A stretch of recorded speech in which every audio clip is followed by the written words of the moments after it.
Good morning student. मैं वीना सहाय lockdown में channel तैयार किया था, है ना। मैंने 8, 9, 10 के कई सारे वीडियोस डाले ताकि लॉकडाउन में घर में बैठे बच्चे साइंस की पढ़ाई अच्छी तरह कर सके और समझ सके। ठीक है। मेरे चैनल को कंप्लीट हुए भी 1 साल हुए हैं, 1 ईयर हुए हैं। मैंने कई सारे वीडियोस डाले हैं। आप लोग देखना, देखो, पढ़ो, लाइक करो, शेयर करो, सब्सक्राइब करो। ठीक है। मैंने स्टार्ट किया था क्लास 10th का चैप्टर 7 कंट्रोल एंड कोऑर्डिनेशन। ठीक है। तो एक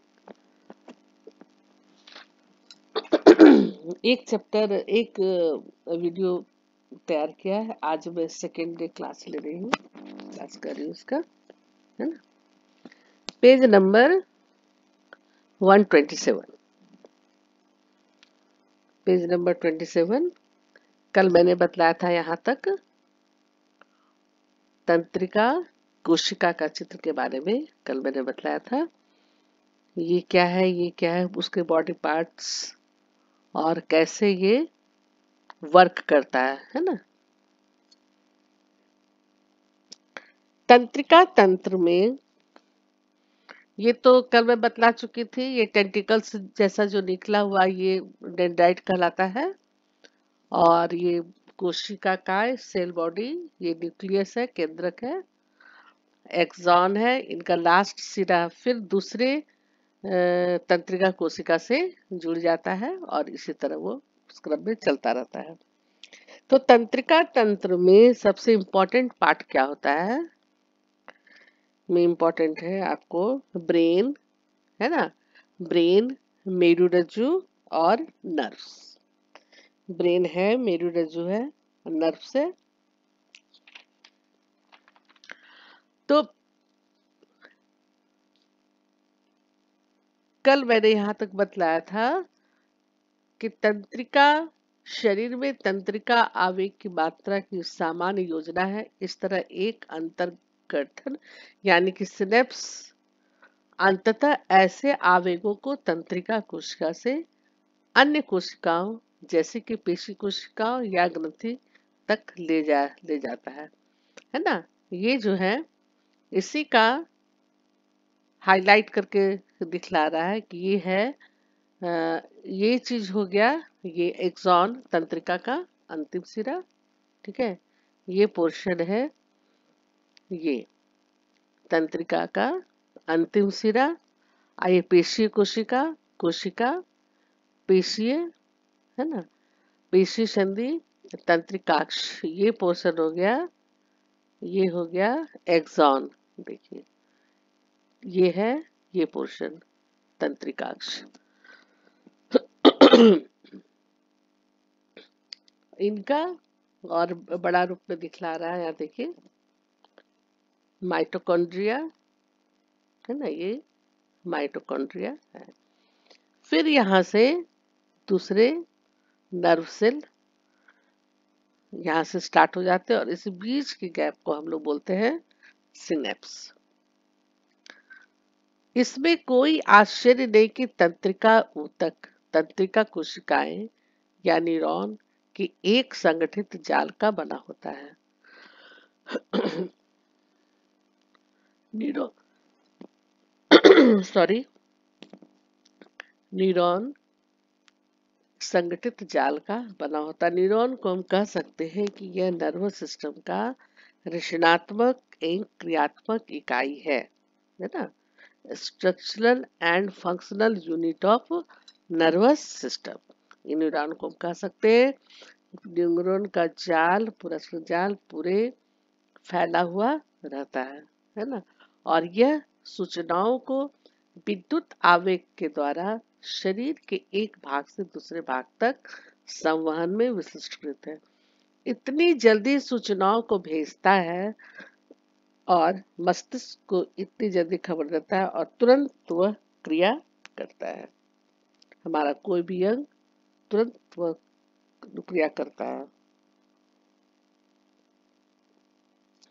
7.1 में तंत्रिका कोशिका के भागों को पहचानना है। जैसे देखिए ये वाला जो हुआ 7.1 का चित्र, सबसे पहले है जहां सूचनाएं उपार्जित की जाती है ना, जहां सूचनाएं उपार्जित की जाती है, ये पोर्शन हो गया ध्रुमिका डेंड्राइट, हाँ, जिससे होकर सूचनाएं विद्युत आवेग की तरह यात्रा करती है। कोशिका काय से होते हुए विद्युत इतने स्पीड में विद्युत इतने स्पीड में वह जो क्रिया हुआ, गर्म लगना, ठंडा लगना, कुछ गड़ जाना, कुछ चुभ जाना, है ना, या आंख में कुछ पड़ जाना, तो इस तरह का जो भी तरह का संदेश हुआ, मैसेज हुआ, वह सूचना यहाँ तक आपका कोशिका काश होते हुए एक्सॉन तक, एक्सॉन से जाकर जाती है ना, तंत्रिका पहुंचाती है। जहां इस आवेग का परिवर्तन रासायनिक संकेत में किया जाता है जिससे यह आगे संचारित हो सके, यह है एक्सॉन, एक्सॉन का अंतिम सिरा, है ना। जहां इस आवेग का परिवर्तन रासायनिक संकेत में किया जाता है जिससे यह और आगे संचारित हो सके, तंत्रिका का अंतिम सिरा, ठीक है।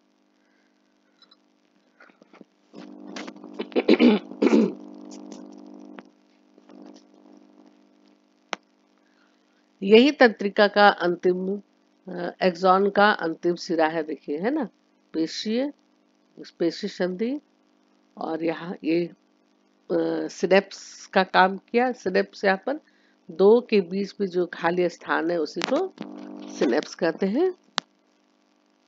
यहाँ पर देखिए लिखा हुआ है, शरीर में तंत्रिका आवेग की मात्रा की सामान्य योजना है। इस तरह का एक अंतर्गठन सिनेप्स अंततः ऐसे आवेगों को तंत्रिका कोशिका से अन्य कोशिका जैसे कि पेशी कोशिका या ग्रंथि कोशिका तक ले जाता है ना। ये हमारा अन्य कोशिका, पेशी कोशिका या ग्रंथि कोशिका तक ले जाता है। तो ये है तंत्रिका पेशी संधि, और ये चित्र था तंत्रिका कोशिका का। ये एग्जाम में जरूर आएगा, इसका चित्र बना के प्रैक्टिस जरूर कर लीजिएगा।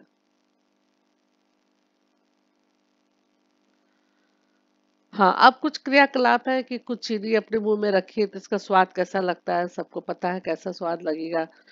अपनी नाक को अंगूठा और तर्जनी उंगली से दबाकर बंद करके देखिए, फिर चीनी खा के देखिए कि इसके स्वाद में कैसा लगता है, मीठा लगता है या नहीं लगता है, या कैसा लगता है।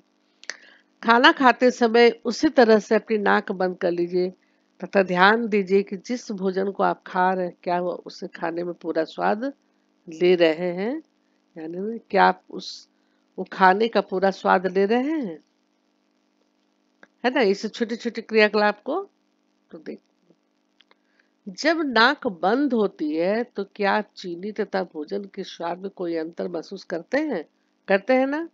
जब नाक बंद होती है, जब हमें सर्दी होती है तो हमें कैसा लगता है, स्वाद में अंतर आ जाता है। यदि हाँ तो आप सोचते होंगे कि ये क्यों होता है।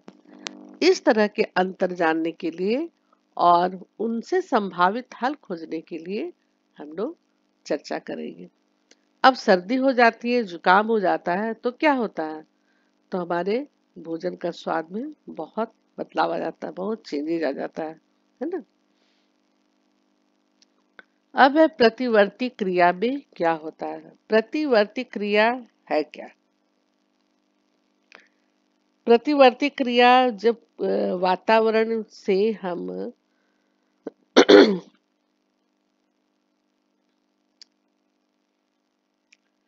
कोई भी वातावरण में होने वाले परिवर्तन के कारण जो हम क्रिया करते हैं, ठीक है, वातावरण में होने वाले परिवर्तन के कारण जब कोई अचानक क्रिया करते हैं, अनुक्रिया करते हैं, तो उसे हम कहते हैं प्रतिक्रिया।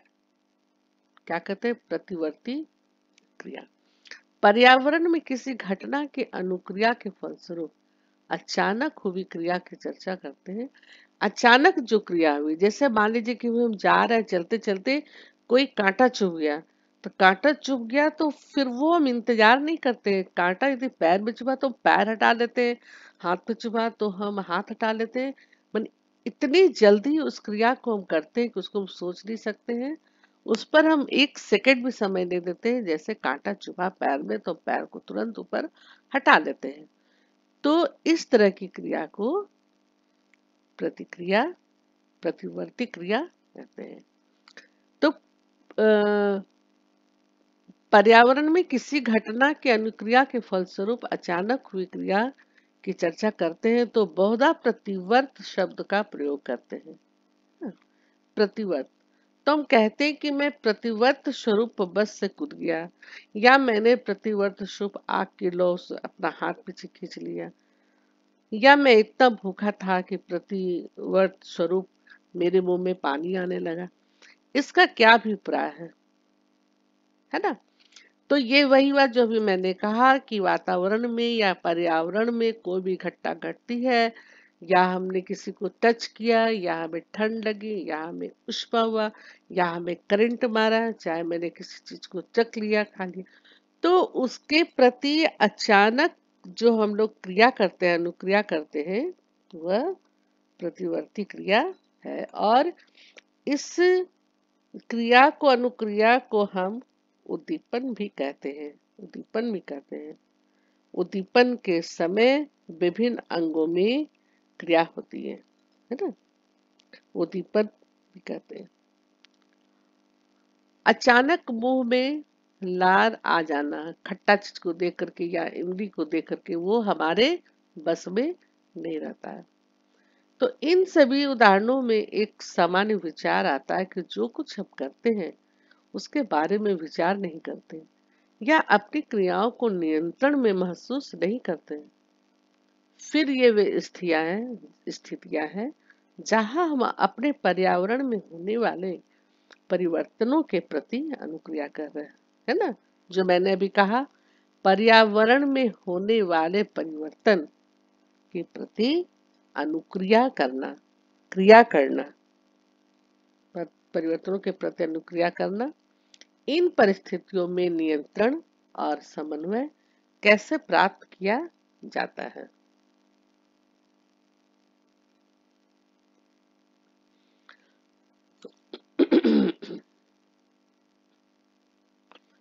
प्रतिवर्ती, इन परिस्थितियों में नियंत्रण व समन्वय कैसे प्राप्त किया जाता है, यानी कि कैसे हम कंट्रोल करें और कैसे हम कोऑर्डिनेशन करें, इस पर हम फिर से विचार करते हैं।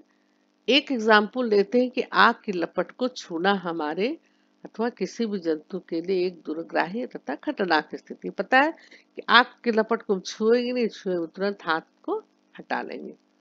तो एक सरल विधि है कि हम विचार करें कि हमें आघात पहुंच सकता है और इसलिए हमें अपना हाथ हटा लेना चाहिए। ये हमारे विषय मन में ये आता है कि आग की लपट को हम छुएंगे तो मेरा हाथ जल जाएगा और यह हमें आघात पहुंचाएगा, और इसलिए हम अपने हाथ को हटा लेते हैं और हटा लेना चाहिए। तब एक आवश्यक प्रश्न आता है कि अब सोचने के लिए हमें कितना समय लगेगा। उत्तर निर्भर करता है कि हम किस प्रकार सोचते हैं। यदि तंत्रिका आवेग को उस ओर भेजा जाता है जिसकी चर्चा हम पहले कर चुके हैं, तो इसी प्रकार के आवेग उत्पन्न करने के लिए मस्तिष्क द्वारा चिंतन भी आवश्यक है ना। ये सूचना, तंत्रिका तंत्र सूचना सबसे पहले मस्तिष्क को भेजती है, फिर मस्तिष्क हमें ऐसा करने के लिए कहता है, फिर हम उसी तरह करते हैं। तो मस्तिष्क द्वारा चिंतन भी आवश्यक है। विचार करना एक जटिल क्रिया है, अतः यह बहुत सी तंत्रिका कोशिकाओं के तंत्रिका आवेग की जटिल अनन्य क्रियाओं से जुड़ने के लिए बाध्य है। ये सब एक दूसरे से रिलेटेड है।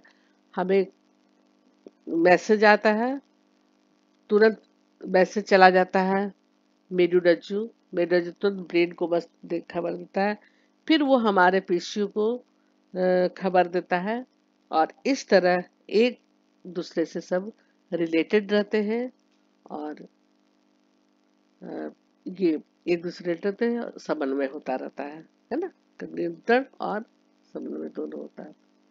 किसी एक अंग का यहाँ पर नहीं कि एक अंग से वो कोई कार्य हो जाएगा, ऐसा नहीं है। एक एक अंग एक दूसरे से रिलेटेड होते हैं।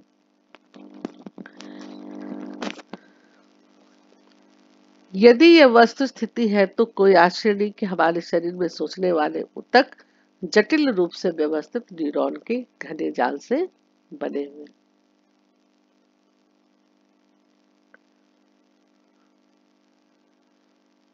यह खोपड़ी के अग्र सिरे पर स्थित है। जो हमारा खोपड़ी है वह खोपड़ी के अग्र सिरे पर स्थित है तथा शरीर के सभी हिस्सों से संकेत प्राप्त करते हैं तथा उन पर अनुक्रिया से पहले विचार करते हैं। निसंदेह ये संकेत प्राप्त करने के लिए खोपड़ी में मस्तिष्क का सोचने वाला भाग तंत्रिकाओं द्वारा शरीर के विभिन्न भागों से जुड़ा होना चाहिए, है ना। ये बिल्कुल सही है कि जब हमें कुछ होता है, कोई घटना घटता है या किसी चीज को छूते हैं या गिरते हैं या कुछ भी होता है, तो ये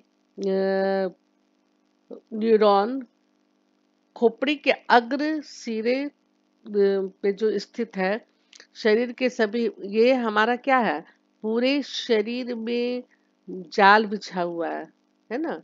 नर्व्स का, नर्वस सिस्टम में पूरे नर्व्स का जाल बिछा हुआ है। तो सबसे पहले क्या होता है कि कहीं भी हाथ में लगे या पैर में लगे, पीठ में लगे या आंख में लगे, कहीं भी वातावरण से कुछ भी अलग चीज जैसा हमें महसूस होता है, तो शरीर के बॉडी से कहीं से भी वो मैसेज मेरुरज्जु से होता हुआ ब्रेन में चला जाता है। और फिर ब्रेन मस्तिष्क हमें ऐसा करने के लिए कहता है और हम हाथ हटाते हैं या पैर हटाते हैं या आंख मुगरदम कुछ भी हम वहां झट से हटा देते हैं या खींच लेते हैं या जो करते हैं, है ना। ये सब होना चाहिए और जुड़ा हुआ होना चाहिए। खोपड़ी में मस्तिष्क का सोचने वाला भाग तंत्रिकाओं द्वारा शरीर के विभिन्न भागों से जुड़ा होना चाहिए, है ना। तब तो मैसेज जाएगा, मैसेज हमारे ब्रेन तक पहुंचेगा और ब्रेन वो कार्य करने के लिए कहेगा और उस कार्य को हम करते हैं तुरंत। यही तो है समन्वय और उद्दीपन। ये हमारे हाथ में नहीं है, ये हमारे कंट्रोल में नहीं है। जैसे ही गर्म तवा पर पैर पड़ता है हम तुरंत पैर हटा लेते हैं। हम किसी का इंतजार नहीं करते उस समय कि हमें कोई कहेगा कि तुम अब पैर हटाओ। जैसे ही पैर पड़ता है हम तुरंत जैसे सुई चुभता है हम तुरंत हाथ हटा देते हैं, है ना। तो वही कि शरीर के खोपड़ी के अग्र सिरे पर स्थित है न्यूरॉन के घने जाल से बने हुए, ठीक है, जटिल रूप से व्यवस्थित न्यूरॉन के घने जाल से बने हैं और ये खोपड़ी के अग्र सिरे पर स्थित है तथा शरीर के सभी हिस्सों से संकेत प्राप्त करते हैं। पूरे शरीर, पूरे बॉडी, कहीं भी अंगूठा में भी मुझे गड़ेगा, ये जांग में भी कुछ होता है, पीठ में भी कुछ करता है, कुछ चुभता है या कोई मारता है, फिर अचानक किसी तरह का घटना या हमला होता है, वह संकेत प्राप्त करता है। शरीर के किसी एक हिस्सा से नहीं, शरीर के सभी हिस्सों से संकेत प्राप्त करते हैं और उन पर अनुक्रिया से पहले विचार करते हैं, है ना। तो ये ऐसा होने के लिए, ये संकेत प्राप्त करने के लिए खोपड़ी में मस्तिष्क का सोचने वाला भाग तंत्रिकाओं द्वारा शरीर के विभिन्न भागों से जुड़ा होना चाहिए। इसी तरह यदि मस्तिष्क का यह भाग पेशियों को गति करने का आदेश देता है तो तंत्रिकाएं इन संकेतों को शरीर के विभिन्न भागों तक पहुंचाने का कार्य करती है। तंत्रिका का तंत्र का क्या कार्य है? इनका कार्य है शरीर के विभिन्न भागों तक पहुंचाने का कार्य, किसी भी संकेत को, किसी भी मैसेज को शरीर के विभिन्न भागों तक पहुंचाने का कार्य करती है। हम किसी गर्म वस्तु को छुए और हमें यह सब करना पड़े तो इसमें काफी समय लगेगा कि हम जलन महसूस कर सकते हैं। हम किसी गर्म वस्तु को छुए और हमें यह सब करना पड़े तो इसमें काफी समय लगेगा कि हम जलन महसूस कर सकते हैं। हम क्या करते हैं, गर्म वस्तु को जैसे छूते हैं तो तुरंत हम हाथ को हटा देते हैं।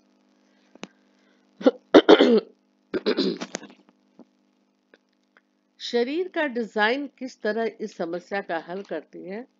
उष्मा के संवेदन के बारे में सोचने की अपेक्षा यदि जो तंत्रिकाएं उष्मा का पता लगाती है उन्हें उन तंत्रिकाओं से जोड़ा जाए जो पेशियों को गति कराती है, तो जो प्रक्रम आगम संकेतों का पता लगाने तथा तदनुसार निर्गम क्रिया को करने का कार्य करता है वह अतिशीघ्र पूरा हो जाता है।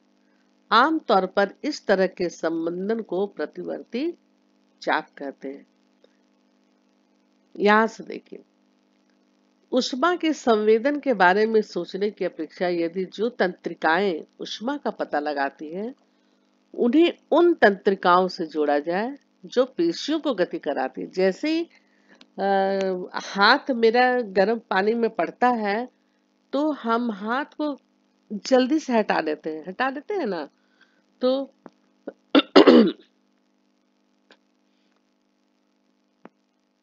तो कहते हैं कि उन्हें उन तंत्रिकाओं से जोड़ा जाए जो पेशियों को गति कराती है। इतनी जल्दी पेशियों को हम हटा देते, इतनी जल्दी गति करती है, गति कराती है, तो उस प्रक्रम आगम संकेतों का पता लगाने तथा तदनुसार निर्गम क्रिया को करने का कार्य करता है वह अतिशीघ्र पूरा हो जाता है। आमतौर पर इस तरह के संबंधन को प्रतिवर्ती चाप कहते हैं। चित्र 7.2 में इसके बारे में दिखलाया गया है। इस प्रकार के प्रतिवर्ती चाप को संबंधन आगत तंत्रिका तथा निर्गत तंत्रिका के मध्य कहाँ होना चाहिए? सबसे उपयुक्त स्थान शायद वही बिंदु होगा जहां सबसे पहले वे एक दूसरे से मिलते हैं। चित्र देखिए, यहाँ पर क्या है? सबसे पहले ये ग्राही हुआ। कौन सा ग्राही? त्वचा, तापग्राही, है ना। ये तापग्राही उष्मा या दर्द। सबसे पहले त्वचा, यहाँ पर उष्मा गरम लगा, ठीक है, उष्मा से तो गरम लगा और ये तुरंत मैसेज जो है मेरु रज्जु से होते हुए कहाँ तक चला गया? मस्तिष्क को संदेश दे दिया, ठीक है ना। तंत्रिका कोशिका या मेरु रज्जु से होते हुए मस्तिष्क के लिए संदेश दिया और फिर प्रतिसारण तंत्रिका कोशिका यहाँ पर, और यहाँ पर देखिए पेशी कोशिका, प्रेरक तंत्रिका कोशिका यहाँ तक, और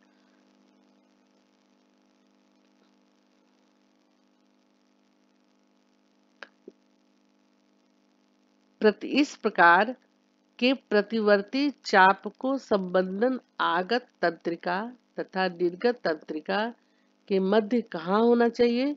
सबसे उपयुक्त स्थान शायद वही बिंदु होगा जहां सबसे पहले वे एक दूसरे से मिलते हैं।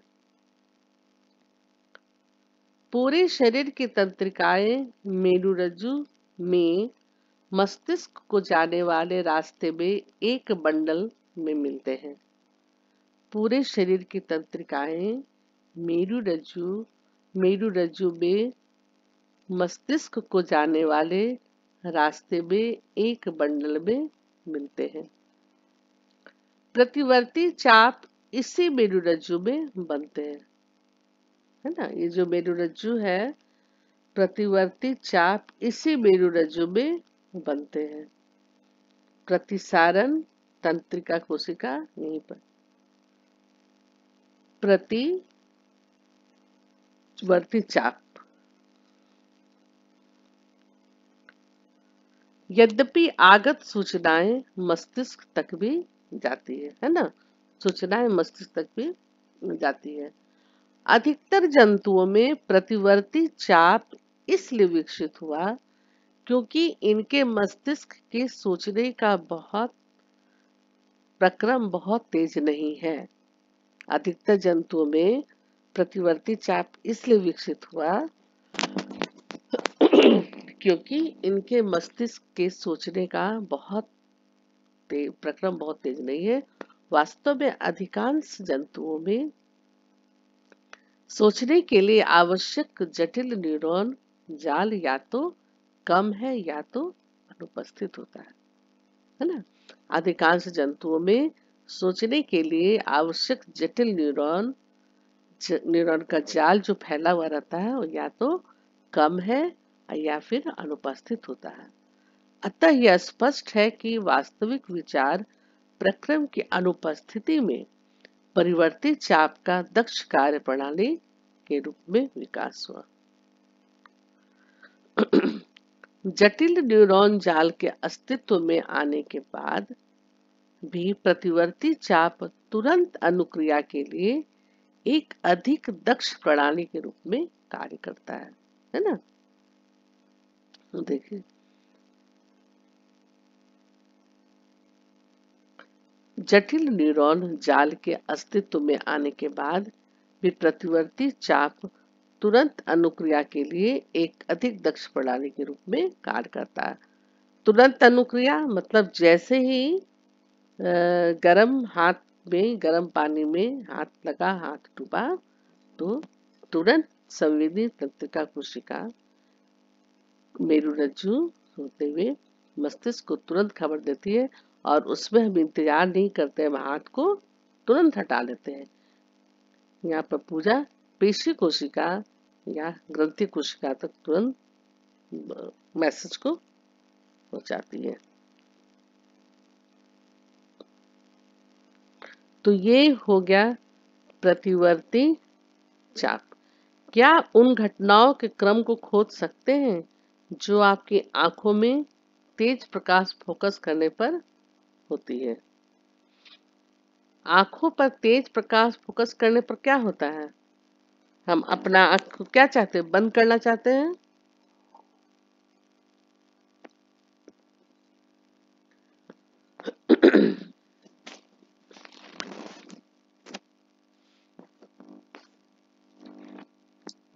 आंखों में तेज प्रकाश फोकस करने पर होती है। अब है मानव मस्तिष्क, है ना।